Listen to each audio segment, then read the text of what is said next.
जय माता दी दोस्तों। अगहन गुरुवार माता महालक्ष्मी व्रत कथा। इसे श्रवण करने और पठन करने से दुख दरिद्रता दूर हो जाती है। श्री महालक्ष्मी माता की कृपा से सुख संपत्ति ऐश्वर्य की प्राप्ति होती है, मन की इच्छा पूरी होती है। और ये कथा भारतवर्ष के सौराष्ट्र देश में द्वापर युग की कहानी है। इसे सुनने से आपके सभी कष्ट दूर हो जाएंगे। तो चलिए कथा को प्रारंभ करते हैं। सौराष्ट्र में उस समय भद्रशवा नाम के राजा थे। वे बड़े पराक्रमी राजा थे। 4 वेद, 6 शास्त्र, 18 पुराणों का उन्हें ज्ञान था। उनकी रानी का नाम सूरज चंद्रिका था। रानी दिखने में सुंदर और सुलक्षणा थी तथा पतिव्रता थी। उन दोनों को 7 पुत्र तथा उसके बाद एक कन्या का वरदान मिला था। कन्या का नाम श्यामबाला था। एक बार महालक्ष्मी जी के मन में आया कि जाकर उस राजा के राजप्रसाद में रहें। इससे राजा को दुगनी धन दौलत की प्राप्ति होगी और वह इस धन दौलत से अपनी प्रजा को और सुख दे पाएगा। गरीब के घर अगर रहे और उसे धन दौलत प्राप्त हो तो वह स्वार्थी की तरह केवल अपने ऊपर ही खर्च करेगा। यह सोचकर श्री महालक्ष्मी जी ने बूढ़ी ब्राह्मण स्त्री का रूप धारण किया। हाथ में लाठी लिए लाठी के सहारे रानी के द्वार तक पहुंची। यद्यपि उन्होंने बूढ़ी औरत का रूप धारण किया था, पर उनके चेहरे पर देवी का तेज था। उन्हें देखते ही एक दासी सामने आई। उसने इनका नाम धाम, काम, धर्म पूछ डाला। वृद्ध ब्राह्मण का रूप धरित माता लक्ष्मी ने कहा, बालिके, मेरा नाम कमला है। मेरे पति का नाम भुवनेश है। हम द्वारिका में रहते हैं। तुम्हारी रानी पिछले जन्म में एक वैश्य की पत्नी थी। वह वैश्य गरीब था।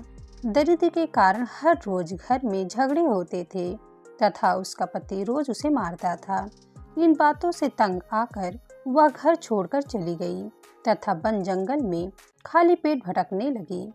उसकी इस दुर्दशा पर मुझे दया आई, तब मैंने उसे सुख संपत्ति देने वाली श्री महालक्ष्मी जी की कथा सुनाई।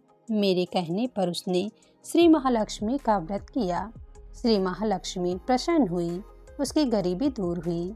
उसका घर संसार दौलत संपत्ति से भर गया। बाद में पति पत्नी दोनों परलोक सिधारे। लक्ष्मी व्रत करने के कारण वे लक्ष्मी लोक में रहे।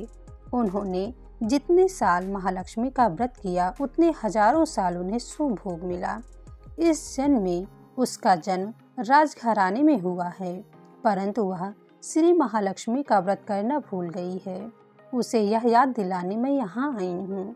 बुढ़िया की बातें सुनकर दासी ने उन्हें प्रणाम किया तथा श्री महालक्ष्मी का व्रत किस तरह किया जाए इस बारे में पूछा। बुढ़िया उस रूप धारण किए हुए श्री महालक्ष्मी माता ने दासी को पूजा की विधि तथा महिमा बताई। इसके बाद वह दासी माता को प्रणाम कर रानी को बताने अंदर चली गई। राजवैभव में रहते हुए रानी को अपने ऐश्वर्य का बहुत घमंड हुआ था। संपत्ति तथा अधिकार की वजह से वह उन्मत्त हो गई थी। दासी द्वारा बताई गई बुढ़िया की बातें सुनकर वह आग बबूला होकर राजद्वार पर आकर बुढ़िया रूपी श्री महालक्ष्मी पर बरस पड़ी। उसे यह मालूम नहीं था कि श्री महालक्ष्मी माता बुढ़िया का रूप धारण किए द्वार तक आई हैं, परंतु रानी का इस कदर रूप व्यवहार देखकर, अपना अनादर देखकर माता ने वहां ठहरना ठीक न समझा। वे वहां से चल पड़ी। राह में उन्हें राजकुमारी श्यामबाला मिली। उन्होंने श्यामबाला को सारी बात बताई। श्यामबाला ने अपनी ओर से श्री महालक्ष्मी माता से क्षमा मांगी। माता को उस पर दया आई। उन्होंने श्यामबाला को श्री महालक्ष्मी व्रत के बारे में बताया। उस दिन अगहन माह का पहला गुरुवार था। श्यामबाला ने परम श्रद्धा से श्री महालक्ष्मी का व्रत रखा। फलस्वरूप राजा सिद्धेश्वर के सुपुत्र मालाधर से उसका विवाह हुआ। वह धन दौलत ऐश्वर्य वैभव से मालामाल हो गई। पति के साथ ससुराल में आनंद से दिन बिताने लगी। इधर श्री महालक्ष्मी का रानी पर प्रकोप हुआ। फलस्वरूप राजा भद्रशवा का राज्य एवं राज कारोबार नष्ट हो गया। यहाँ तक कि खाने के लाली पड़ गए। ऐसी हालत में एक दिन रानी ने राजा से निवेदन किया, हमारा दामाद इतना बड़ा राजा है, धनवान है, ऐश्वर्यशाली है, क्यों न उसके पास जाएं, अपना हाल उसे बताएं, वह जरूर हमारी मदद करेगा। इस बात पर राजा भद्रशवा दामाद के पास रवाना हुए। राज्य में पहुंचकर एक तालाब के किनारे थोड़ी देर विश्राम लेने के लिए ठहरे। तालाब से पानी लेने आते जाते दासियों ने उन्हें देखा। उन्होंने विनम्रता से उनकी पूछताछ की। जब उन्हें यह मालूम हुआ कि वे रानी श्यामबाला के पिता हैं तो दौड़ते हुए जाकर उन्होंने रानी को सारी बात बताई। रानी ने दासी के हाथ राज परिधान भेजकर बड़े ठाट से उनका स्वागत तथा आदर सत्कार किया, खान पान करवाया। जब वे लौटने लगे तो सोने की मोहरों से भरा घड़ा दिया। राजा भद्रश्वास जब वापस लौटे तो उन्हें देखकर रानी सूरजचंद्रिका खुश हुई। उन्होंने सोने की मोहरों से भरे घड़े का मुंह खोला, पर हाय भगवान, घड़े में धन के बदले कोयले मिले। यह सब श्री महालक्ष्मी के प्रकोप से हुआ। इस प्रकार दुर्दशा में और कई दिन बीत गए। इस बार रानी स्वयं अपनी कन्या के पास गई। वह दिन अगहन माह का अंतिम गुरुवार था। श्यामबाला ने श्री महालक्ष्मी का व्रत किया, पूजा किया, अपनी माता से भी व्रत करवाया। इसके बाद रानी अपने घर आ गई। श्री महालक्ष्मी का व्रत रखने पर उसे फिर से अपना राजपाट, धन दौलत, ऐश्वर्य प्राप्त हुआ। वह फिर से सुख शांति आनंद में जीवन बिताने लगी। कुछ दिनों बाद राजकन्या श्यामबाला अपने पिता के घर आई। उसे अपने घर देखकर सूरजचंद्रिका को पुरानी बातें याद आई।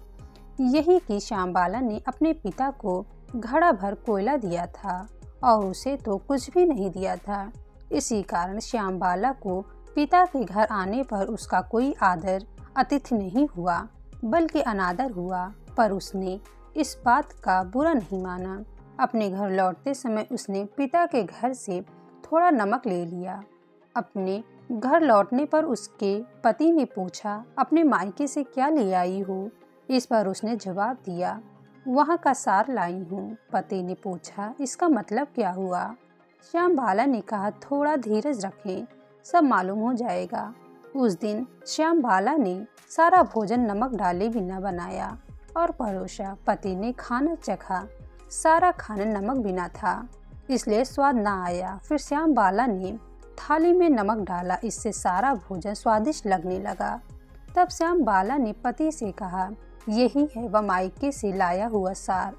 पति को उसकी बात सही लगी, पर वह दोनों हंसी मजाक करते हुए भोजन करने लगे। कहा गया है कि इस तरह जो कोई श्रद्धा भाव से श्री महालक्ष्मी की पूजा करे उसे माता की कृपा प्राप्त होती है, सुख संपत्ति शांति प्राप्त होती है, सभी मनोकामनाएं पूरी होती हैं। परंतु यह सब प्राप्त होने पर माता की पूजा को भूलना नहीं चाहिए। हर गुरुवार को व्रत पाठ अवश्य करना चाहिए। इस तरह श्री महालक्ष्मी जी की महिमा भक्तों की मनोकामना पूरी करती है। बोलो श्री महालक्ष्मी की जय। दोस्तों, आपको ये वीडियो कैसे लगी? अगर वीडियो पसंद आई हो तो मेरे चैनल को लाइक शेयर सब्सक्राइब जरूर करें और कमेंट में जय माता दी जरूर लिखें।